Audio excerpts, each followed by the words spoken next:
자, 오늘은 저번 시간에 이어서 마키아벨리와 군주론에 대한 이야기를 할 텐데요. 제2서기장이 된 마키아벨리는 여기저기 외교관 역할로 다녔어요. 해외 파견되고 대사가 되고. 그런데 첫 해외 출장을 프랑스로 가게 됩니다. 갑자기 고위직이 된 이 마키아벨리는 프랑스로 해외 파견을 가게 됐는데, 왜 프랑스로 갔냐 하면 당시에 프랑스의 왕이었던 루이 12세를 만나서 용병 문제를 해결하려고 했습니다. 그런데 이 용병 문제를 해결한다 라는 이야기잖아. 그러니까 그 전에 무슨 문제가 있었겠죠. 그 용병과 관련된 문제를 한번 알아봅시다. 이 전반적인 이야기는 마키아벨리가 자국에서 군대를 키워야 한다는 생각을 좀 굳히게 만들어준 사건이에요. 용병 사건의 전말은 이렇습니다. 1499년 프랑스가 이탈리아 밀라노를 침략합니다.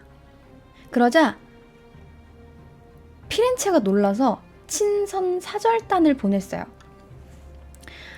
밀라노를 왜 침략했고 우리 피렌체로 올 건지 말 건지 그런 의도도 좀 파악할 겸 1494년부터 독립을 하려고 했던 피사를 점령해줄 용병도 계약 체결을 해올 겸. 그래서 프랑스로 가서 밀라노 승전 감축드립니다. 야! 한번 해주고 5만 두카트라는 돈을 주고 용병 계약을 맺어왔어요. 그래서 5,000명의 용병 부대와 프랑스 보몽 장군을 파견시키기로 계약을 맺었어요. 그런데 이 프랑스랑 계약을 맺었지만 이 용병의 대부분은 스위스 출신의 군인들이었단 말이야. 그래서 완전히 용병이야. 완전 그냥 뼛속까지 용병. 근데 용병의 특징이 뭐냐면 전쟁을 길게 끌면 끌수록 돈을 되게 많이 받거든요. 그러니까 용병들은 그냥 와 죽여라 안 보내. 힘들다. 죽여라 이렇게 하는 거야. 전쟁을 안 끝내고 싶은 생각이 없어. 뭐 지든 이기든 결국 우리는 전쟁 중에 돈만 받으면 되니까. 그래서 이 파견된 군인들이 피사를 점령하려고 고용을 했는데 피사를 점령을 안 하는 거예요. 계속 주위만 돌아다니면서 막 꽹가리 치듯이 막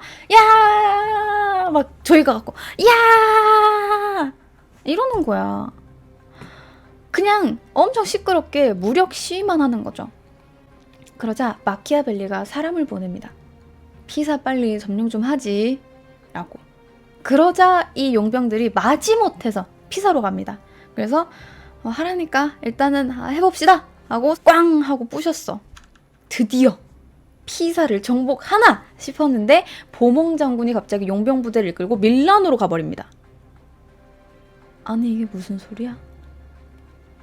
밀라노를 점령한 루이 12세가 밀라노를 방어하기 위해서 병력이 필요했고 피사로 본된 군대를 고스란히 다시 밀라노로 돌려서 온 거예요. 게다가 부대 철수 비용까지 요구했어요. 마키아벨리가 이를 갈았겠죠. 진짜 이 용병놈들 피사를 점령하려고 내가 이거를 계약을 했더니 이놈들 피사는 점령하지도 않고 성벽만 부수고 가버렸네? 우리 자국민으로 이루어진 군대만 있었어도. 그래서 이번에는 마키아벨리가 직접 가서 루이 12세를 만나서 담판을 지으려고 했어요. 근데 이 루이 12세를 못 만납니다. 계속 흑사병이 돌아서 내가 거기 있으면 안 돼 이러면서 시간만 질질 끄는 거야. 도망 다니는 거예요. 그러자 마키아벨리는 따라다니면서 대신들만 만나는 거야. 저기 오늘은 출근을 하셨나요? 했는데 아이고 어제 마침 그 파리로 넘어가셨는데 아이고 참 아쉽네. 저랑 말씀하시죠? 이러면서 계속 뺑뺑이 돌리는 거야. 그래서 결국 대신들을 만나서 단판을 지었어. 어떻게? 용병료를 1만 두카트만 받는 걸로 정리를 하고 만약에 너네가 이거 정리 안 했으니까 나중에 후환이 생기면 피렌체에 외국 군대가 침략을 해오면 프랑스 군대가 의무적으로 출동을 한다라는 동맹 결의서까지 받아온 거예요. 이게 마키아벨리의 첫 해외 출장이었습니다. 그냥 돈 뜯기려고 갔는데 용병료까지 그냥 확 깎아버리고 나중에 외세의 침략을 받으면 거기다가 군대까지 더 추가로 받는 걸로. 이렇게 마키아벨리가 첫 해외 출장을 성공적으로 끝내고 피렌체로 당당하게 돌아옵니다. 내가 용병료도 깎았고 내가 프랑스 군대까지 다 이제 동맹결의서까지 받아왔어. 내가 했어 하면서 딱 들어왔는데 급한 불을 딱 끄니까 더 급한 불이 있어. 뭐냐 하면 교황 알렉산데르 6세예요. 이 알렉산데르 6세의 본명은 로드리고 보르자. 에스파냐, 스페인 귀족 보르자 가문 출신인데 삼촌인 알론소 보르자가 칼릭스투스 3세로 교황으로 즉위하게 됩니다. 그러자 자기 조카였던 로드리고를 추기경으로 임명했던 거죠. 역시 혈연이에요. 근데 이 로드리고는 상당히 유쾌하고 호전적이고 여성 편력이 심했다고 합니다. 특히나 이 알렉산드르 6세는 군주론에도 언급이 되기도 하는데 이 인물에 대한 표현은 이렇게 되어 있어요. 최근의 많은 사례 가운데 꼭 언급하고픈 게 있다. 바로 교황 알렉산데르 6세에 관한 일이다. 그는 사람을 기만하는 것 외에는 다른 일을 행한 적도 없고 생각해 본 적도 없다. 늘 새로운 기만 대상을 찾아낸 이유다. 무슨 일을 주장하거나 약속할 때 그처럼 단호하게 언급한 자도 없고 그처럼 쉽게 약속을 내팽겨친 자도 없을 것이다. 그럼에도 그의 기만은 늘 성공적으로 그의 욕심을 채워주었다. 눈앞의 이익에 따라 쉽게 동요하는 세상사의 이치를 정확히 꿰는 덕분이다. 쉽게 말해서 기만자라는 이야기입니다. 이 알렉산데르 6세는 뛰어난 정치 수완을 가졌고 늘 사람들을 기만했고 약속을 지키지 않았으나 겉으로는 깨끗해 보이는 능력을 가지고 있었어요. 특히나 이 알렉산데르 6세는 여성 편력이 어마어마했거든요. 그래서 정말 수많은 여자를 만나서 공공연하게 아이를 좀 많이 낳았어요. 그 중에서도 특히 반노차라는 백작 부인을 만나서 4명의 아이를 낳았거든요. 그 중에 루크레치아라는 딸이 있었어요. 이 루크레치아라는 딸은 아주 아름다웠다고 합니다. 무릎까지 오는 금발머리에 빛에 따라서 바뀌는 암갈색 눈동자, 우아한 몸매 흘러넘치는 기품. 그리고 알렉산데르 6세는 이 아름다웠던 딸을 자신의 권력을 유지하는 데에 아주 많이 이용했어요. 어렸을 때 딸을 2번을 약혼시킵니다. 근데 2번 다 그 가문이 쓸모 없어지자 금방 파혼해버렸어요. 그러다가 밀라노 공국이랑 엮고 싶어서 밀라노 공국에 시집을 보냈다? 그런데 필요 없어지니까 루크레치아 남편이 성불구자다! 이렇게 해버린 거예요. 이 중세 유럽에는 그런 게 있어요. 부부가 성관계를 갖지 않았으면 이 결혼을 무효화할 수 있어요. 파혼이 아니에요. 이혼이 아니에요. 그냥 결혼을 하지 않았던 거예요. 그래서 결혼을 무효화해버립니다.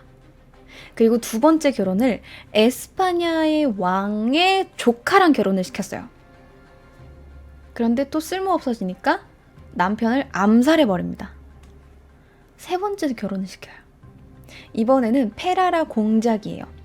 이 둘은 정말 사랑했던 것 같아요. 하지만 그녀는 출산 후유증으로 30대에 사망하게 됩니다. 이렇게 파란만장한 인생을 살았던 루크레치아에 대한 평가는 아버지에게 휘둘렸던 불쌍한 여인 아니면 매혹적이었던 악녀, 이 2 종류로 표현이 되곤 하는데 이 첫 번째 남편이었던 밀라노 공국의 조반니 스포르차가 이혼을 하기 싫다면서 한 가지 폭로한 사실이 있어요. 그게 뭐냐면 루크레치아가 근친상간을 한다는 거야. 그런데 이 폭로 이후에 조반니와의 혼인 무효 과정 동안에 성불구자로 알려진 남편을 둔 이 루크레치아가 수녀원에서 애를 낳았다? 누구애죠? 근데 이 루크레치아가 수녀원으로 간 이유는 오빠 후안이 살해당한 충격 때문이었다고 해요. 이 후안이 살해당한 이유가 바로 루크레치아랑 근친을 해서 이에 분노한 다른 오빠 체사레가 암살했다는 거야. 그러면 후안이라는 오빠랑 진짜 근친 관계였던 건가? 그런데 이 루크레치아가 낳은 아이가 대뜸 체사레의 아이가 됩니다. 교황청에서는 이렇게 밝힙니다. 어머니에 대한 언급은 전혀 하지 않았어요. 누가 낳았는지에 대한 언급은 하지 않고 그냥 체사레가 결혼 전에 낳은 아이라고만 되어 있었어요. 아니 그러면 루크레치아가 낳았는데 체사레 아들이야. 그러면 둘이 근친상간 관계였던 건가? 후아는 왜 죽었지? 세상에나. 질투해서 죽였나 보다. 체사레가 후안을 질투해서 이 루크레치아를 갖고 싶어서 죽인 거야. 그래서 이 아버지였던 알렉산데르 6세가 분노합니다. 감히 어떻게 너희들이 그럴 수 있느냐? 내가 먼저 좋아했는데. 그러니까 루크레치아는 작은 오빠 후안이랑 큰 오빠 체사레랑 아버지 알렉산데르 6세랑 다 근친상간 관계였다는 거죠. 이 알렉산데르 6세 집안의 근친상간 관계를 로마 시민들은 암암리에 다 알고 있었대요. 그래서 이러쿵저러쿵 많은 소문이 돌았는데 그 중에 하나가 바로 이 이야기입니다. 물론 후안이 정확하게 어떻게 죽었는지는 알 수 없어요. 그냥 손이 묶인 채로 죽어서 강에 떠올랐어요. 체사레가 죽였다는 증거도 없고요. 근데 질투 때문에 체사레가 죽였다고도 하고 이런 관계에 화를 내던 알렉산데르 6세 역시 루크레치아랑 근친 관계였다라는 소문이 돈 거죠. 정확한 사실은 알 수 없으나 이 이야기는 알렉산데르 6세의 여성 편력을 잘 보여주는 소문이라 할 수 있겠습니다. 자, 어쨌든 이렇게 알렉산데르 6세는 아주 여성 편력도 강하고 호전적이기도 했는데 이 교황님이었던 알렉산데르 6세가 갑자기 이탈리아의 한 중부 도시를 점령할 계획을 세워버립니다. 이 당시의 교황님들은 지금처럼 막 땅에 키스하고 막 평화, 사랑, 소망, 희망 이렇지 않았어요. 일단 하나의 나라고 신성 로마 제국의 황제 같은 역할이잖아요. 그러다 보니까 좀 전쟁을 일으키고 호전적인 교황님들이 꽤 많이 나왔었어요. 그 중에 하나가 이 알렉산데르 6세인데 이탈리아의 중부 도시 로마냐라는 곳을 점령할 계획을 세웁니다. 근데 이 로마냐라는 곳은 사실상 독립국이나 다름없었어요. 교황청 소속이긴 했지만 로마냐의 영주들은 교황청에 세금을 내고 통치권을 이양받는 형식이었어요. 그런데 이 알렉산데르 6세가 갑자기 로마냐를 직접 통치하기를 원합니다. 그리고 요 로마냐 지역을 정벌할 인물로 체사레 보르자를 보냅니다. 아까 이야기했던 루크레치아의 오빠 체사레가 바로 이 체사레 보르자입니다. 이 체사레 보르자는 바로 군주론의 모델이라고 알려져 있는 사람이에요. 마키아벨리가 체사레 보르자를 만난 것도 이때쯤입니다. 체사레 보르자는 우르비노로 가서 그곳을 통치하던 영주를 축출시켜버리고 점점 중부 지방을 차례로 점령해 나가기 시작했어요. 그러자 서쪽에 있던 피렌체는 또 우리가 다음 차례일지도 모르겠다라는 공포에 떨었고 급하게 1502년 6월 외교사절을 파견합니다. 그렇게 33살의 마키아벨리와 27살의 체사레 보르자가 만나게 됩니다. 마키아벨리가 헐레벌떡 도착했어요. 왜냐하면 피렌체에서 무슨 일이 있을지 모르잖아. 얘가 파견된 동안 이 체사레가 쳐들어오면 어떡해 해요. 그래서 빨리 가라, 빨리! 이렇게 해서 진짜 급하게 갔어요. 헐레벌떡 도착해가지고 이제 이야기를 좀 해야지 하고 옷을 딱 벗으려고 그러는데 체사레가 갑자기 감옥 같은 접견실로 끌고 가버립니다. 그러더니 난 지금이라도 당장 너네 다 죽여버릴 수 있어. 돈을 내놓던지 요구사항을 들어주든지. 너부터 죽여줄까? 이렇게 한 거예요. 그러자 마키아벨리는 당황하지 않고 제가 그런 걸 결정할 수 있는 직급이 아닙니다. 제가 빠르게 피렌체로 가서 우리 체사레님의 요구사항을 들어줄 수 있는지 물어보고 오겠습니다. 이렇게 해서 갑니다. 다시 피렌체로 갔어요. 그런데 이 마키아벨리가 피렌체로 내려오는 그동안 체사레도 같이 내려온 거야. 그래서 피렌체 바로 위에 있는 이몰라까지 내려온 거예요. 피렌체는 급하게 다시 마키아벨리를 보냅니다. 그래서 이번엔 또 마키아벨리가 어떡하지? 이거 또 나 걸리면 죽을 것 같은데 어떡하지? 하면서 걱정하면서 체사레를 딱 만났는데 이번에는 체사레가 어서 와. 일단 밥부터 먹고 시작할까? 이러는 거야. 일단 채찍을 때렸고 이제 당근을 준 거예요. 엄청 친절하게 대해줍니다. 그러고는 둘이 친해져서 마키아벨리가 체사레 근처에서 종군 친구 같은 게 됩니다. 따라다니면서 그를 관찰할 수 있게 된 거예요.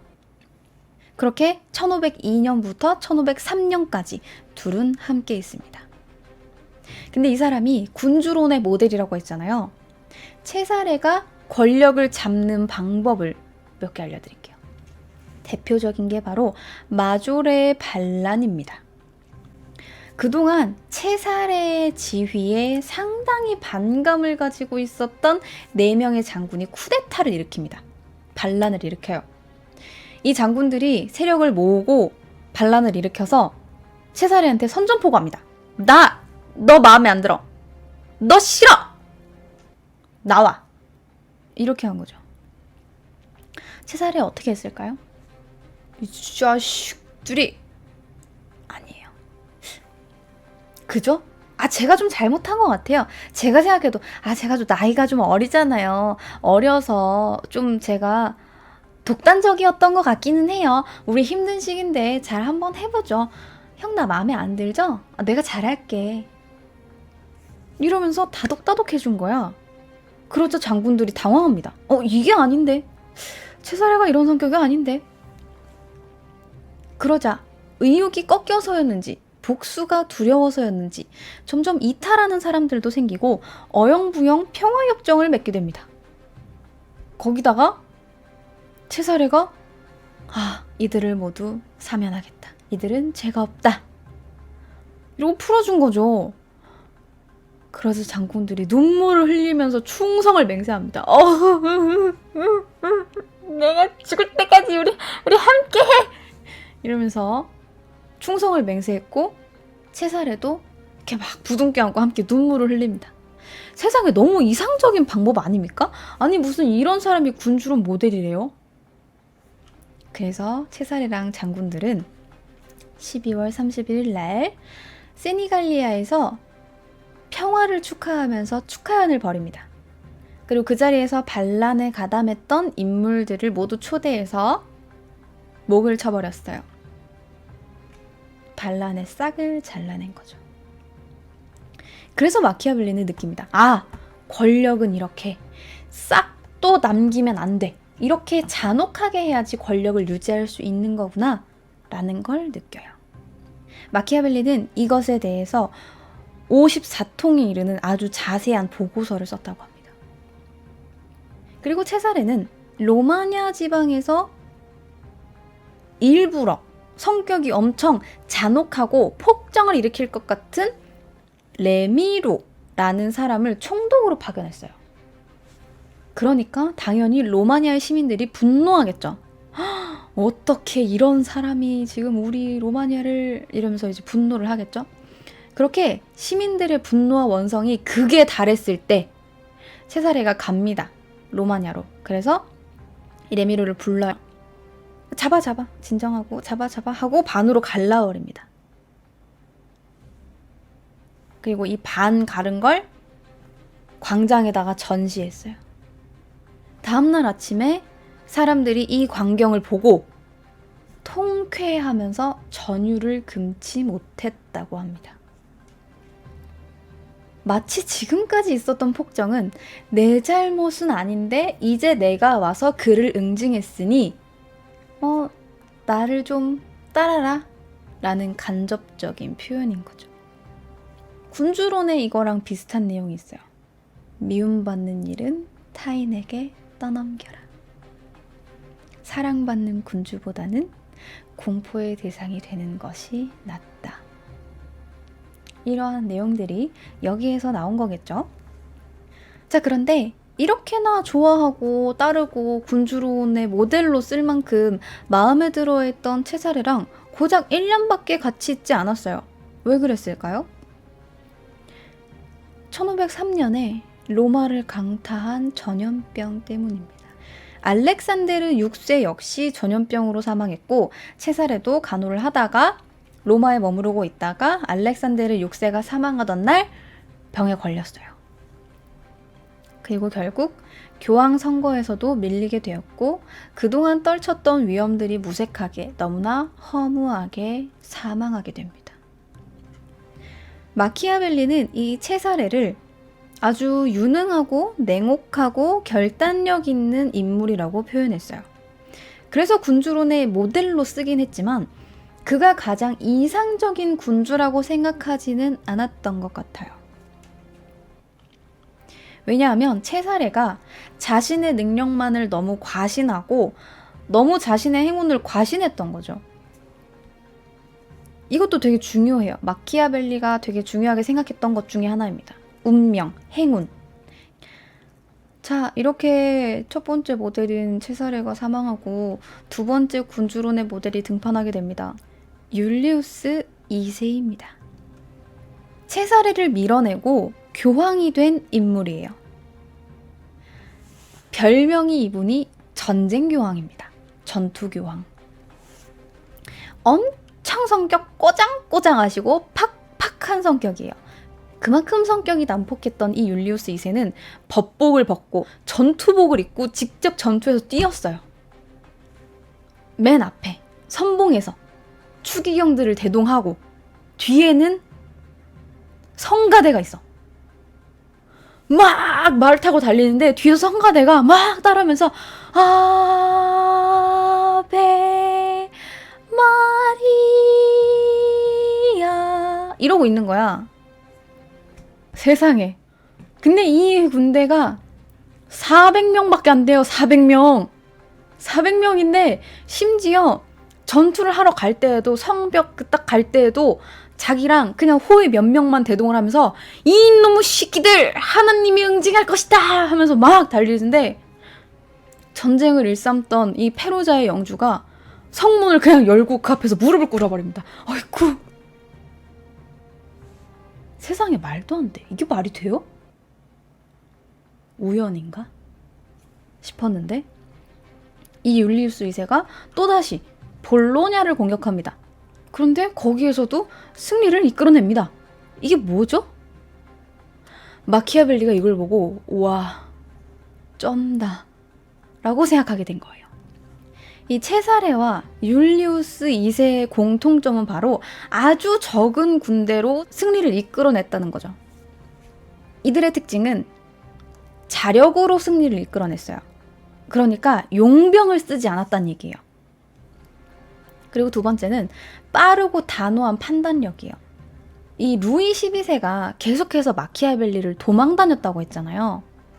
이것처럼 물론 시간을 끄는 것도 한 가지 방법이 될 수 있겠지만 루이 12세의 경우에는 자기가 위에 있는 상태인데도 자기가 꿀릴 거 없는데도 계속 판단을 보류하고 도망치고 유해하고 그랬다는 거죠. 그래서 군주론에는 이 루이 12세에 대한 평가가 아주 박합니다. 거의 욕이에요, 욕. 그런 거에 반해서 체사레 보르자라든지 율리우스 2세는 아주 단호하게 판단을 내리고 빠르게 실행에 옮겼다는 거죠. 그리고 마지막이 행운이에요. 체사레 보르자가 그렇게 빠르게 판단을 하고 단호하게 실행에 옮겼어도 결국 행운의 여신을 잡지 못해서 병에 걸려 죽었잖아요. 운명과 행운도 중요하다고 생각했던 거죠. 자, 그리고 시간이 흘러 1511년 율리우스 2세는 거침없이 세력을 확장시키면서 그 과정에서 프랑스랑 충돌하게 됩니다. 교황은 스페인이랑 베네치아랑 손을 잡고 동맹을 결성해서 프랑스에 대항을 했고 1512년에 프랑스가 이기긴 했지만 사령관이 사망해서 곧바로 군대를 이탈리아에서부터 철수를 시켜요. 그런데 여긴 피렌체가 왜 끼죠? 프랑스랑 동맹을 맺었잖아요. 친프랑스파잖아요. 갑자기 위기에 처하게 됩니다. 프랑스 세력도 뭐 철수했겠다. 옆 동네는 프랑스 지지하던 무슨 뭐 피렌체인지 뭔지가 있는데 거기 한번 가볼까? 스페인은 피렌체를 가만히 두지 않았어요. 그렇게 1512년 모든 것이 무너지기 시작합니다. 겨우겨우 마키아벨리가 설득해서 만든 피렌체의 민병대도 그의 공화정도 스페인 군대에는 너무 무력했어요. 스페인 군대는 피렌체로 밀고 들어왔고 심지어 거기에서 메디치가의 추종자들이 쿠데타까지 일으킨 거예요. 결국 공화정은 무너졌고 피렌체는 다시 메디치가가 복귀합니다. 복귀한 메디치가는 뭘 했을까요? 그 정권 전에 있던 공화정 관련자들을 숙청합니다. 그리고 거기에서 제2서기장이었던 마키아벨리 역시 해임되었고, 그런데 그 과정에서 그 와중에 줄리아노 메디치의 암살 계획에 마키아벨리가 가담했다라는 누명을 쓰게 됩니다. 세상에나 미쳐. 그렇게 메디치가의 암살 계획에 가담했다라는 혐의로 투옥이 됐고 스트라파도라는 고문을 당하게 되는데 손을 등 뒤에 이렇게 묶어놓고 줄을 연결해서 점점 손을 당기는 거야. 그러면 이 어깨가 이렇게 들려가지고 이 상태가 되겠죠? 근데 이 상태로 계속 묶어놔. 그러면 어떻게 되겠어요? 어깨가 탈골되면서 툭 하고 빠지겠죠. 그러면 줄을 풀어버립니다. 그럼 바닥에 쿵 하고 떨어지겠죠. 떨어지고 나면 다시 묶어서 또 다시 올립니다. 계속. 그렇게 22일 동안 고문당했어요. 하지만 마키아벨리는 모든 혐의를 부인했고 다행스럽게도 조반니 메디치가 레오 10세라는 이름으로 교황으로 선출되어서 사면령이 내려집니다. 그래서 마키아벨리도 석방됐어요. 석방된 이후 마키아벨리는 산탄드레아의 고향집에 유배당하게 됩니다. 어디죠? 10살 때 나폴리 적장에게 빼앗겼던 그 집이에요. 다시 돌아옵니다. 제가 그 집은 피렌체랑 조금 떨어진 곳에 있었다고 했죠. 외곽에. 그래서 그 집에서 저 멀리 보면 피렌체가 보였을 거예요. 얼마나 가고 싶었겠어요. 내가 사랑하는 피렌체. 마키아벨리는 다시 돌아가야겠다는 생각을 합니다. 그리고 정약용처럼 유배지에서 집필을 시작했어요.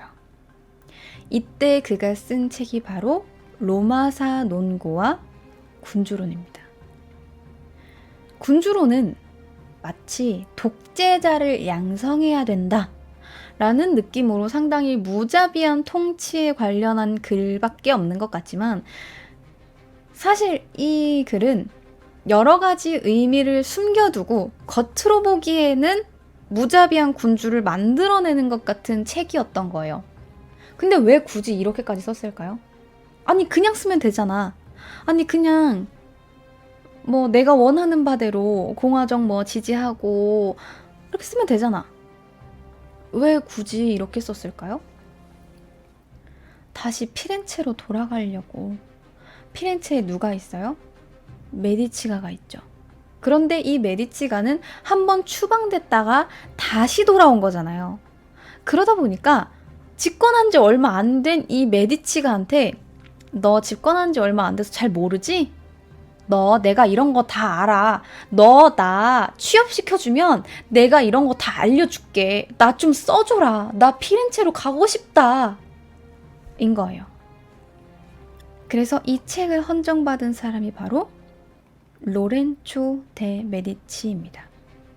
여러분들이 알고 있는 그 위대한 로렌초 데 메디치가 아니라 처음 했던 이야기의 주인공 카트린드 메디치의 아버지예요.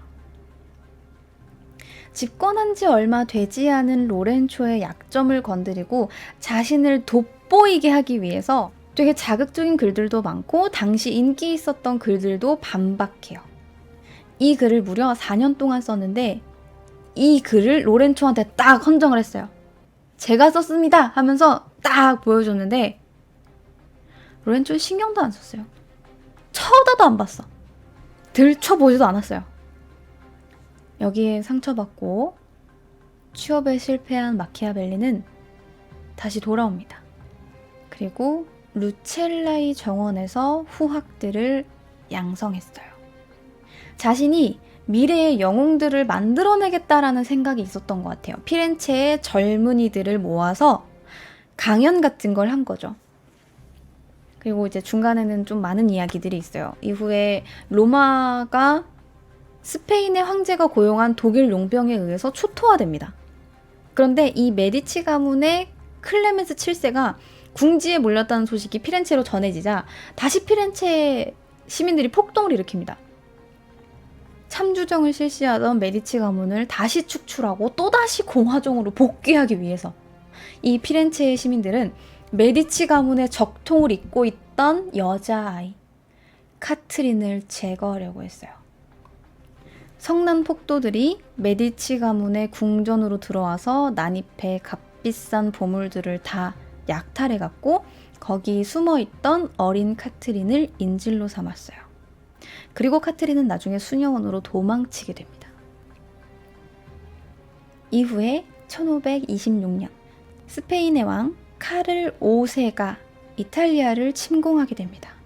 그런데 이탈리아에게는 안 좋은 일이었으나 마키아벨리에게는 뭐예요? 기회죠. 이럴 때 능력 있는 옛 공화정의 직장인, 공무원 얼마나 쓸만하겠어요. 심지어 수완도 좋았는데요. 마키아벨리가 급하게 파견됩니다.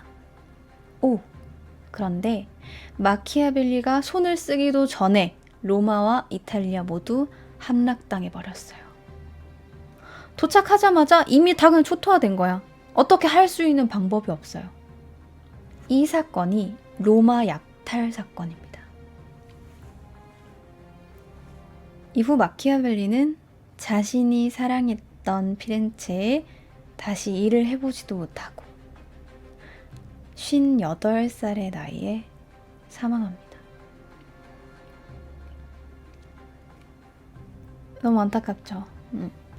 말로는 좋지 않았어요. 그런데 이때 이 로렌초가 자신의 군주론을 봐주지 않았다는 생각에 이 메디치는 참주정이잖아요. 참주정에서 군주를 어떻게 키워낼지에 대한 책을 쓴 건데 그것 때문인지 로렌초 때문인지는 모르겠지만 어쨌든 로마사 농고에는 공화정 지지자처럼 글을 써놨어요.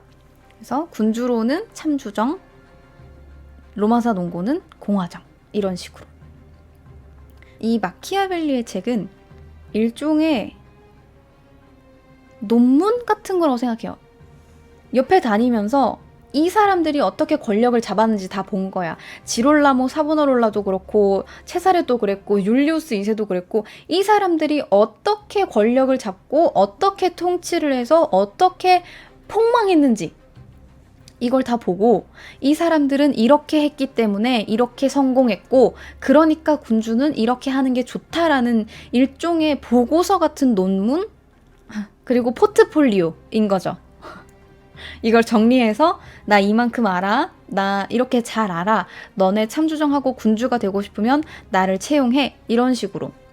요즘은 마키아벨리에 대한 생각이 좀 이런 쪽으로 많이 굳어지고 있어요. 옛날에는 독재자 양성, 뭐 악의 교사 이런 식으로 불리곤 했는데 요즘은 자기 조국에 대한 상당한 애국심을 가지고 있었고 나라를 위해서 노력했고 포포를 썼으나 취업에 실패했다는 그런데 이 로렌초가 읽지 않았던 군주로는 사람들 사이에서 입소문을 타서 필사본이 돌아다니기 시작했어요.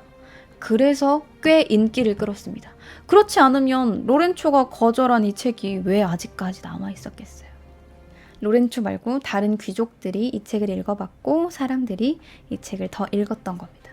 그래서 카트린이 이 책을 읽고 학살을 저질렀다라는 이야기도 있고 히틀러도 이 책을 읽었다는 이야기가 있어요.